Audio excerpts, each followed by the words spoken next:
জ্ঞান এত সহজ নয়। পৃথিবীর সমস্ত কিছু এই সৃষ্টি হয়েছে জ্ঞান থেকে।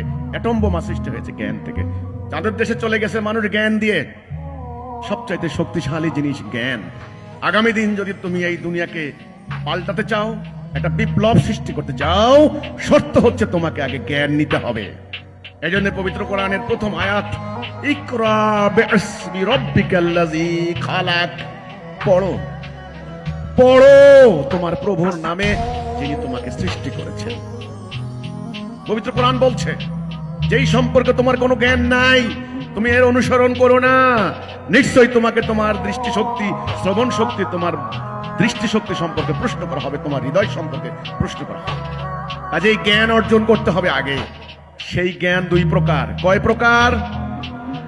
একটা জ্ঞান কি অর্জিত, আরেকটা জ্ঞান আল্লাহর দেওয়া। আল্লাহ কাকে দিবেন? মুমিনকে।